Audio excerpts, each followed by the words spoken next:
आज हम लोग न्यू चैप्टर स्टार्ट कर रहे हैं। इसका नाम है अरिथमेटिक प्रोग्रेशन। अरिथमेटिक का मतलब होता है प्लस या माइनस। अरिथमेटिक है बेटा प्लस या माइनस, और प्रोग्रेशन का मतलब है आगे बढ़ना। जब हम कोई एक पर्टिकुलर वैल्यू को प्लस या माइनस करते हुए आगे बढ़ते हैं तो वो कहलाता है अरिथमेटिक, और इसको शॉर्टकट में हम लोग क्या बोलते हैं, एपी। जैसे यहाँ देखो बेटा, क्या ये एपी है? डैश डैश, इसका मतलब बेटा कंटिन्यू। क्या ये एपी है? तो देखो बेटा, यहाँ हमने इस टर्म के अंदर क्या ऐड करें, 2, तो हमको क्या मिला, 6।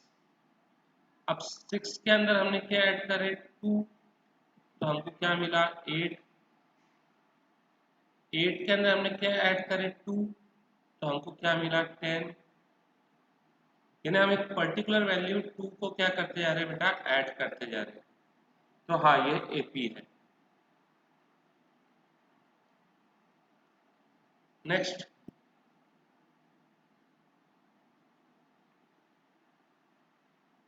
क्या ये एपी है? तो देखो बेटा, 10 के अंदर हमने क्या माइनस करें बेटा, 10 माइनस 5 कितना आता, 5। फिर 5 माइनस 5 कितना होता, 0। 0 माइनस 5 कितना होता, -5।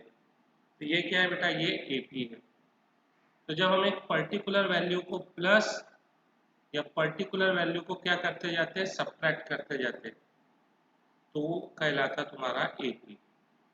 अब अब बताओ, क्या ये एपी है?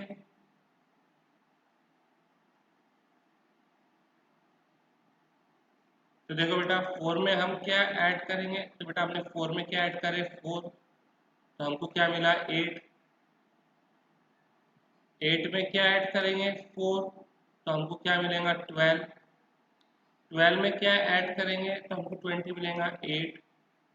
तो बेटा ये एपी नहीं है। क्यों? क्योंकि देखो हमने यहाँ पे क्या प्लस करे, 4, यहाँ पे क्या प्लस करे, 4, और यहाँ पे क्या प्लस करे, 8। तो बेटा it is not an AP, क्योंकि एपी के अंदर हम लोग अलग अलग वैल्यू को प्लस या माइनस नहीं कर सकते। हम लोग एक ही पर्टिकुलर वैल्यू को क्या करते हैं बेटा, प्लस या माइनस करते हैं। ठीक है बेटा। अब यहाँ पे बेटा हमने लिखे 2, 4, 6, 8, 10। बेटा जो 2 है ये क्या कहलाएगा, फर्स्ट टर्म। एपी का सबसे पहला टर्म है, ये कहलाएगा first term.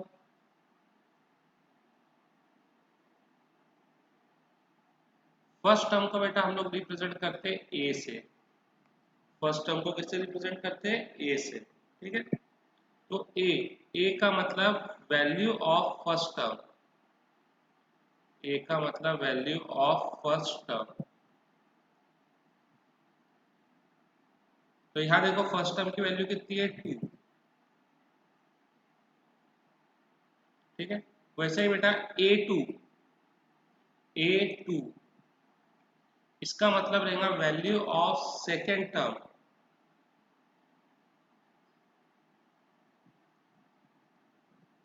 Value of second term. बताओ यहाँ पे सेकेंड टर्म की वैल्यू क्या है, 4। यहाँ पे 4। ए थ्री का मतलब क्या होगा, value of third term. Third term की वैल्यू क्या है, 6 है, यानी ए3 कितना हो जाएगा, 6। ए4 इसका मतलब वैल्यू ऑफ फोर्थ टर्म। तो देखो फोर्थ टर्म की वैल्यू, फोर्थ टर्म कितना है, ये देखो, ये फोर्थ टर्म है, कितनी वैल्यू है इसकी, 8। अब अंदाजा लगाओ A5 क्या होगा, तो A5 का मतलब होगा वैल्यू ऑफ, हाँ, फिफ्थ टर्म। देखो फिफ्थ टर्म की वैल्यू क्या है, फिफ्थ टर्म की वैल्यू है 10। क्लियर है? तो हम लोग इनको क्या बोलते हैं, टर्म बोलते हैं।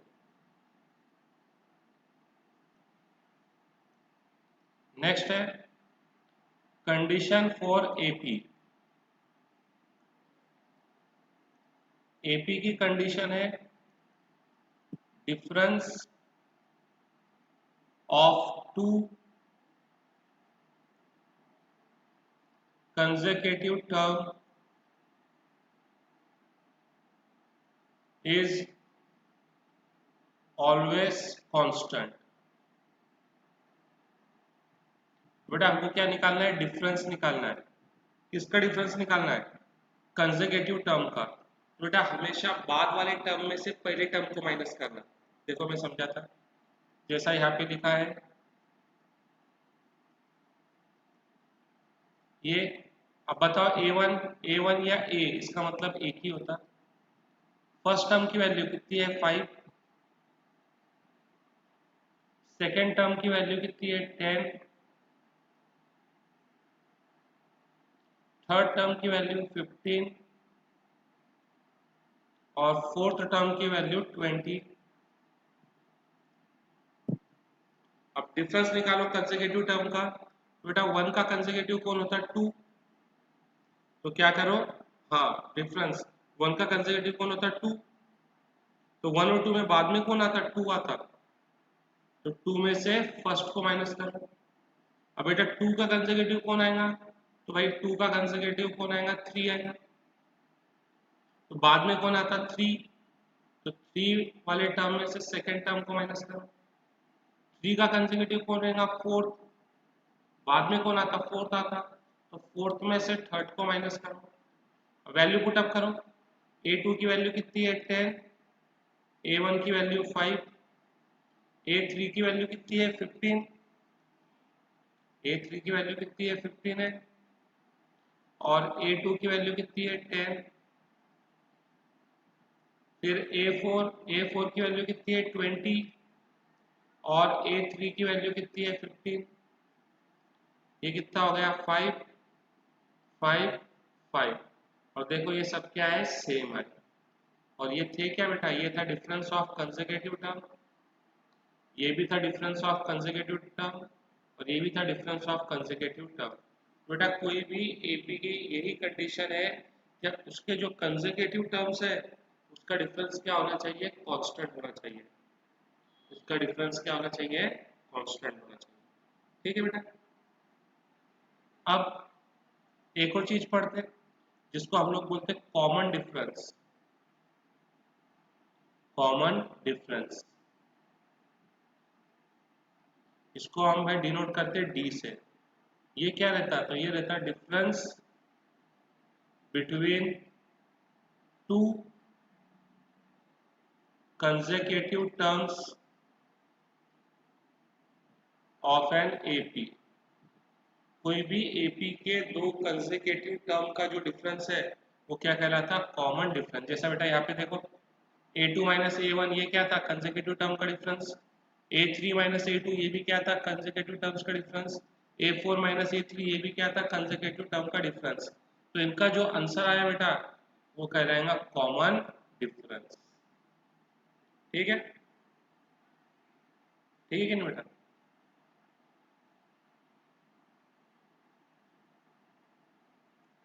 अब देखो बेटा हमने यहाँ पे एक एपी लिखे,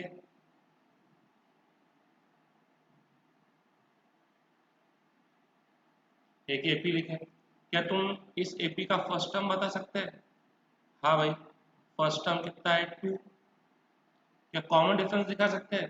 तो कॉमन डिफरेंस निकालना कोई बड़ी बात नहीं है। दो कंसेक्यूटिव टर्म, तो देखो ये फर्स्ट टर्म, ये सेकंड टर्म। सेकंड टर्म में से फर्स्ट टर्म को माइनस कर दो, ये आ गया तुम्हारा कॉमन डिफरेंस। ठीक है? अब देखो बेटा फर्स्ट टर्म कितना है हमारा? 2 है। इस 2 में अगर मैं 5 को जोड़ूंगा तो मेरे को क्या मिल जाएगा? 7। 2 में 5 को जोड़ूंगा तो क्या मिलेगा? 7। ये बेटा 2 क्या था हमारा? 2 था फर्स्ट टर्म। फर्स्ट टर्म को हम किससे रिप्रेजेंट करते हैं? ए से। इसमें मैंने क्या जोड़ा बेटा? कॉमन डिफरेंस डी जोड़ा। डी कितना है? 5 है ना। तो बेटा मेरे को क्या मिला? 7। 7 क्या है? Second term. ठीक है? अब देखो सेकेंड टर्म में देखो, ये सेकेंड टर्म है, इसमें 5 यानी कॉमन डिफरेंस को जोड़ो तो हमको क्या मिलता है, थर्ड टर्म। सेकेंड टर्म में, ये सेकेंड टर्म, इसमें कॉमन डिफरेंस जोड़ो तो हमको क्या मिलता है, थर्ड टर्म, है क्या नहीं। थर्ड टर्म में कॉमन डिफरेंस जोड़ो, थर्ड टर्म में कॉमन डिफरेंस जोड़ो तो हमको क्या मिलता है, फोर्थ टर्म। ठीक है, अब देखो बेटा, इसको तो ऐसे ही रखते हैं ए प्लस डी। यहाँ पे देखो बेटा, A2 की जगह पे, A2 की जगह पे मैं लिखता ए प्लस डी, A2 की जगह पे ए प्लस डी, ए प्लस डी, ये प्लस डी वैसा क्या वैसा, तो ये हो गया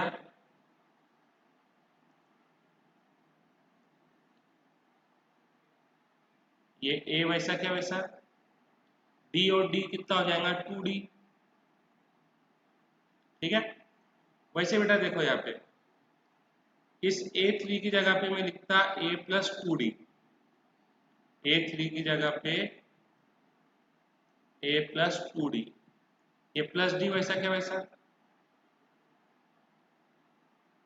ए प्लस 2D और डी कितना हो गया, 3D।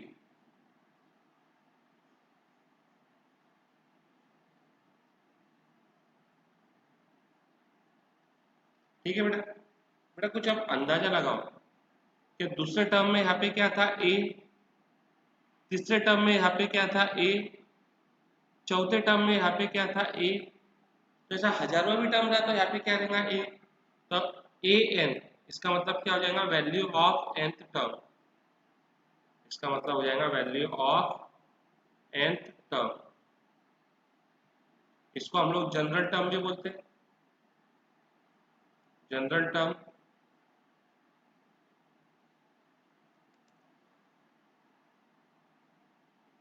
ठीक है, जनरल टर्म, जनरल क्यों बेटा, जैसे अगर मेरे को A10 चाहिए तो मैं n की जगह पे क्या डाल दूंगा, 10।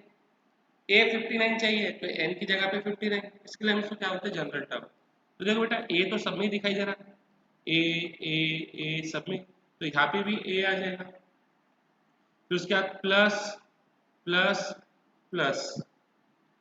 अब एक बात पे बेटा ख्याल दो जरा, देखो यहाँ पे 2 था, देखो यहाँ पे क्या था, 2 था, तो यहाँ पे 2 से एक कम यानी 1D था, यहाँ 3 है तो 3 से एक कम यहाँ क्या है, 2 है, 4 है तो यहाँ पे 4 से एक कम क्या है, 3 है, यानी इसका मतलब यहाँ पे जो भी रहता, यहाँ क्या रहता उससे एक कम, तो यहाँ पर क्या है, n है, तो यहाँ क्या रहेगा, उससे एक कम, n-1, और d तो सब में ही है, तो यहाँ पे, तो ये बन गया बेटा तुम्हारा formula, general term of an AP, general term of an AP, an equal a plus n-1 into D. देखो जैसे उदाहरण के तौर पे एक एपी लिख देते हैं हम लोग, 3 5 7 9। ठीक है, इस एपी का फर्स्ट टर्म कितना है बेटा, इसका फर्स्ट टर्म है 3,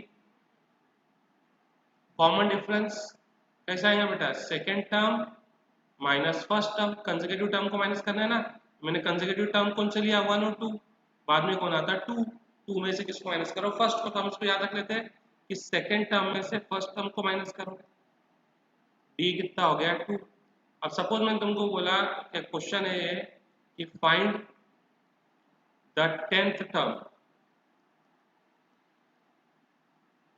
ऑफ एन एपी, यानी इस एपी का 10वां टर्म कौन सा रहेगा, जैसा ये पहला टर्म है, पहला टर्म 3 है, दूसरा टर्म 5 है, तीसरा टर्म 7 है, चौथा टर्म 9 है, वैसे हमको बताना है कि इसका 10वां टर्म कौन सा रहेगा।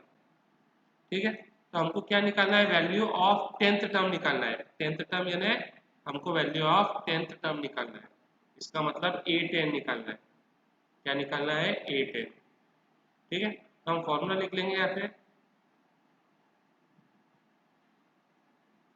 General term of an AP,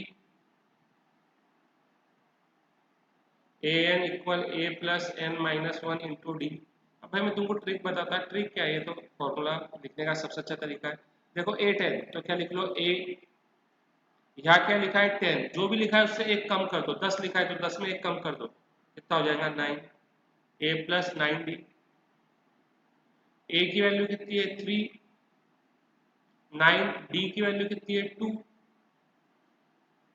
तो ये हो जाएगा 10, सॉरी 3 प्लस 18, यानी कितना हो जाएगा 21। ये क्लियर है बेटा? अब हम लोग सम्स करते हैं, इसको को नोट कर लो। चलो बच्चों क्वेश्चन स्टार्ट करते हैं। बेटा ये चैप्टर में सिर्फ 3 फॉर्मूले हैं और टेक्स्ट बुक के अंदर ही अराउंड कम से कम 50 क्वेश्चंस तो है, तो ये चैप्टर के लिए तो लगभग टेक्स्ट बुक ही सफिशिएंट हो जाती है, लेकिन हम लोग पहले टेक्स्ट बुक कर लेंगे, उसके बाद हम लोग फिर कुछ आर डी शर्मा शिवदास के भी एक्स्ट्रा क्वेश्चंस करेंगे, लेकिन पहले टेक्स्ट बुक कंप्लीट करनी है। अब देखो बेटा, इसने हमसे पूछा in which of the following situation does the list of number involve makes an AP and why. हमको बताना है क्या एपी बन रहा और क्यों बन रहा। चलो स्टार्ट करते हैं। The taxi fare after each kilometre when the fare is rupees 15 for the first kilometer and rupees 8 for each additional kilometer, यानी पहले 1 किलोमीटर का रेंट कितना है, तो पहले 1 किलोमीटर का रेंट है 15 रुपीज, ठीक है। 2 किलोमीटर का, तो बेटा 2 किलोमीटर में से हम पहले 1 किलोमीटर का कितना देंगे 15, अब 2 किलोमीटर में से हम 1 किलोमीटर का दे चुके, कितने बचे 1 किलोमीटर, और आगे के 1 किलोमीटर के कितने रुपए है 8 रुपये। उसी तरीके से 3 किलोमीटर, पहले 1 किलोमीटर के कितने हैं 15 रुपये, पहले 1 किलोमीटर के हम 15 रुपये दे चुके, बचे कितने 2 किलोमीटर, आगे के 1 किलोमीटर के 8 रुपये है, तो 2 किलोमीटर के कितने हो जाएंगे 2 इंटू 8, तो ये हो जाएगा 15 प्लस 16 यानी कि 31 रुपीज। अगर मैं बात करूं 4 किलोमीटर की, तो पहले 1 किलोमीटर का रेंट कितना है, पहले 1 किलोमीटर का रेंट है 15, अब 4 किलोमीटर में से 1 किलोमीटर का रेंट दे चुके, कितने किलोमीटर बचे 3 किलोमीटर, आगे के 1 किलोमीटर का कितना है 8 रुपये, तो 3 किलोमीटर का 3 इंटू 8 यानी 15 प्लस 24 यानी कि 39 रुपीज। अब चाहो तो तुम ऐसा 5 किलोमीटर के लिए भी लिख सकते हैं, पहले 1 किलोमीटर का 15, 1 किलोमीटर का रेंट हम दे चुके, कितने किलोमीटर बचे 4, आगे के 1 किलोमीटर का कितना रुपीज है 8, 4 किलोमीटर का हो जाएगा 4 इंटू 8 यानी 15 प्लस 32 यानी कि 47 रुपीज, ठीक है। तो देखो बात किसकी चालू थी, फेयर की बात चालू थी, क्या फेयर एपी बनाता या नहीं बनाता। तो पहले 1 किलोमीटर का फेयर कितना है 15 rupees,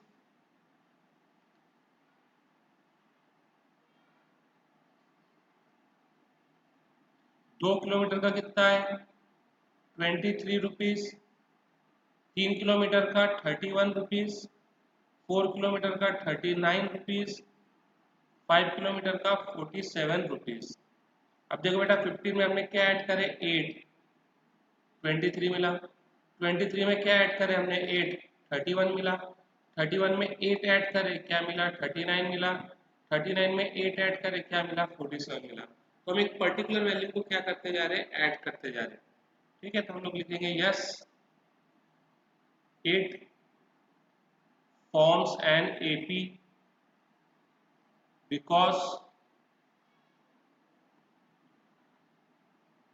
the difference of consecutive term is constant, ठीक है। The amount of air present in a cylinder when a vacuum pump removes 1/4 of the air remaining in the cylinder at a time. देखो एक cylinder है बच्चों, इसमें कुछ air है, हमने बोले चलो इसके अंदर कितनी एयर है, वी एयर है। V is the amount of air inside cylinder. अब एक पंप है, वो क्या करता है बेटा, इसमें से कितनी एयर निकाल लेता, जितनी भी सिलेंडर में है उसका 1/4। तो सिलेंडर में कितनी है, वी है, वी का 1/4 यानी वी को 1/4 से मल्टीप्लाई कर दो, कितना हो जाएगा, v/4। यानी v/4 एयर क्या हो गई, बाहर निकल गई। v/4 एयर क्या होगी, बाहर निकल गई। यानी अब सिलेंडर में कितनी बची, तो बेटा पहले सिलेंडर में कितनी थी, तो पहले सिलेंडर में v एयर थी, v में से v/4 निकल गया, तो बचा कितना, तो बचा भाई 3v/4। कितना बचा, 3v/4। अब अगली बार वो क्या करेगा, जो बचा हुआ है, ये देखो ये बचा हुआ है, इसका 1/4 बाहर निकालेगा। 3v/4 का 1/4, इसको 1/4 से मल्टीप्लाई करो, यानी 3v/16 को बाहर निकाल देगा। बचेगा कितना, तो बेटा सिलेंडर में थी कितना, सिलेंडर में कितनी एयर थी, 3v/4 एयर थी, उसने 3v/6 को बाहर निकाल दिया, 3v/16 को बाहर निकाला, सॉरी 3v/16 को बाहर निकाला, तो बची कितनी, बेटा बची एयर तुम्हारी, इसको किससे मल्टीप्लाई करो, 4 से। ठीक है क्या नहीं, क्योंकि 4 और 16 का एलसीएम कितना होगा, 16। तो ये हो जाएगा 3 4 12, 12v माइनस 3v, 9v।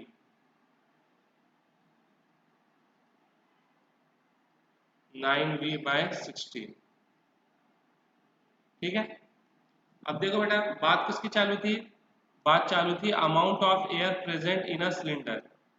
बात चालू है amount of air present in cylinder. तो देखो पहले कितनी एयर थी, v, फिर कितनी हो गई 3v/4, फिर कितनी हो गई 9v/16। अब एपी होने के लिए कंसेक्यूटिव टर्म का डिफरेंस क्या होना चाहिए, कांस्टेंट। ये दो कंसेक्यूटिव टर्म है, इनका डिफरेंस देखो, इनका डिफरेंस देखो कितना है। ठीक है, तो देखो यहाँ किससे मल्टीप्लाई करेंगे, 4 से, यहाँ किससे 1 से, तो ये कितना हो जाएगा 3v minus 4v, 3v minus 4v यानी कितना हो जाएगा माइनस v/4। देखो ये भी दो कंसेक्यूटिव टर्म है, इनका डिफरेंस देखो, हमेशा बाद वाले टर्म में से पहले वाले टर्म को माइनस करो। 16 और 4 का एलसीएम कितना होगा, 16, या किससे मल्टीप्लाई करो, 4 से, तो ये हो जाएगा 9v माइनस 12v यानी कि माइनस 3v। तो देखो क्या ये दोनों सेम है, तो नहीं, ये दोनों सेम तो नहीं है, तो हम लोग इधर लिखेंगे it does not forms an AP because difference of consecutive term is not constant। क्या क्लियर है बच्चों, ठीक है। ये थोड़ा हार्ड क्वेश्चन लगता है बच्चों को, उसको रिपीट करके देखो, अगर नहीं समझे तो एक बार देखो, 2 बार देखो, ये तो फायदा है, जो चीज़ नहीं समझती उसको तुम जितने बार चाहे उतने बार रिपीट करके देख सकते हैं। तो अगर फिर भी ना समझे तो बच्चों मैसेज करो, मैं कराऊंगा। ये क्वेश्चन होमवर्क में लिखो, जैसा हमने टैक्सी वाला क्वेश्चन करे बिल्कुल वैसे ही क्वेश्चन है।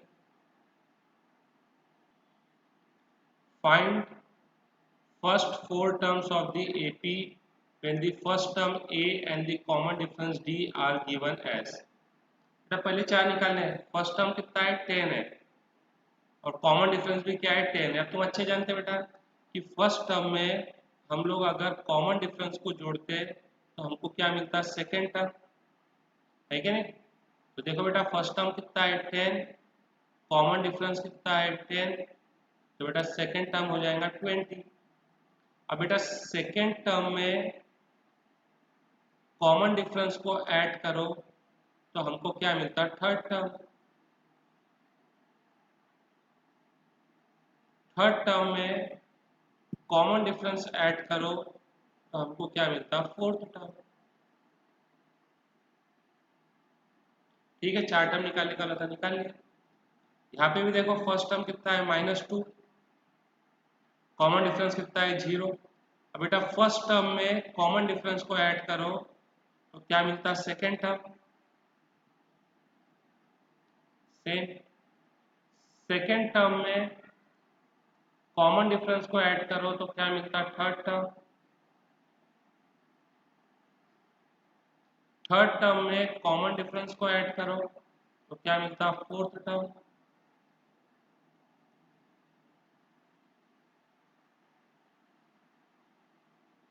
ठीक है,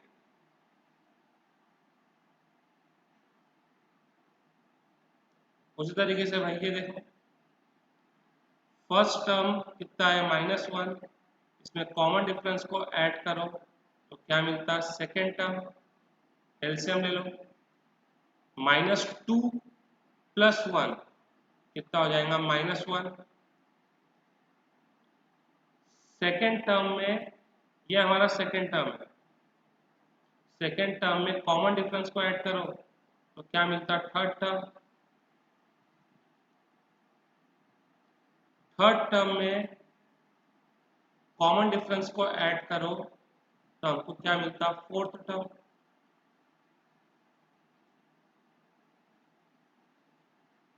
ठीक है, ये भी वही कहानी है बेटा। फर्स्ट टर्म कितना है, -1.25। फर्स्ट टर्म में कॉमन डिफरेंस को ऐड करो तो क्या मिलता, सेकेंड टर्म। यानी ये हो जाएगा -1.25 प्लस इंटू माइनस क्या हो जाएगा, माइनस, माइनस माइनस प्लस, लेकिन साइन माइनस की। सेकेंड टर्म में कॉमन डिफरेंस को ऐड करो तो क्या मिलेगा, थर्ड टर्म।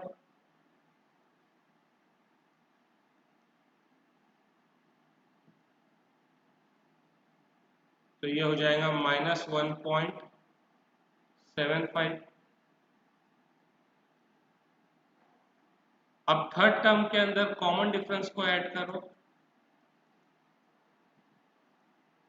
तो क्या मिलेगा, फोर्थ टर्म।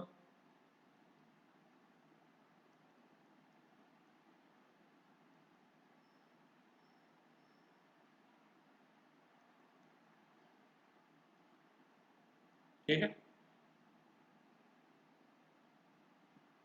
चाहो तो तुम इसको आंकड़े में भी लिख सकते हैं, ऐसा कि फर्स्ट टर्म था -1.25, सेकेंड टर्म था -1.5, थर्ड टर्म था -1.75 और फोर्थ टर्म था -2। क्या क्लियर है, या लिख लो first four terms. For each of the following write the first term and common difference. First term, ये बेटा फर्स्ट टर्म है, और कॉमन डिफरेंस कैसे आता है, सेकेंड टर्म में से फर्स्ट टर्म को माइनस कर दो, 1 - 3 -2। इसका फर्स्ट टर्म कितना है, -5। कॉमन डिफरेंस कैसा आता है, सेकेंड टर्म में से फर्स्ट टर्म को माइनस कर दो, दो साइन आजू बाजू नहीं, इसके लिए ब्रैकेट, माइनस इंटू माइनस क्या हो जाएगा, प्लस। ठीक है, यहाँ पे बेटा फर्स्ट टर्म कितना है, 1/3। कॉमन डिफरेंस कैसा आएगा, सेकेंड टर्म में से फर्स्ट टर्म को माइनस कर दो, ये सेकेंड टर्म, इसमें से फर्स्ट टर्म को माइनस कर दो, 4/3।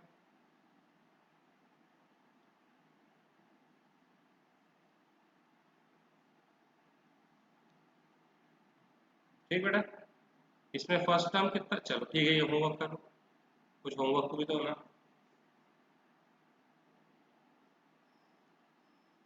Which of the following are APs? If they form an AP, find the common difference D and write 3 more terms. देखो बेटा, हमको बताना है एपी है क्या, तो देखो दो के अंदर हमने क्या ऐड करे बेटा, दो, तो मिल गया चार, चार में ऐड करें चार तो मिलेगा आठ, आठ में आठ ऐड करेंगे तो क्या मिलेगा 16। तो एक पर्टिकुलर वैल्यू को हम लोग क्या कर रहे हैं, प्लस या माइनस नहीं कर रहे, एक ये तरीका है। दूसरा तरीका है कंसेक्यूटिव टर्म को माइनस करो। देखो ये क्या है, सेकेंड टर्म, इसमें से फर्स्ट टर्म को माइनस करो, फिर चार का कंसेक्यूटिव कौन है, आठ, थर्ड टर्म में से सेकेंड टर्म को माइनस करो। देखो यहाँ पे कितना आंसर आता है, यहाँ पे आंसर आता है दो, और यहाँ पे आंसर कितना आता है चार। तो difference of consecutive term is not same, difference of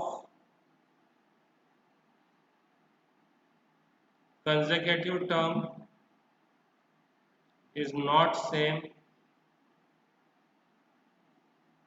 therefore it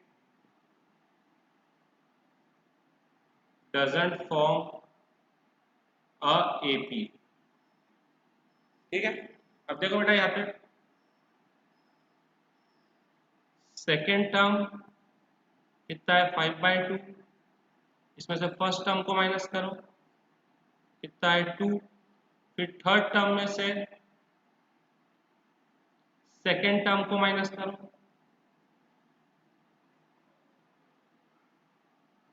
fourth term में से थर्ड टर्म को माइनस करो,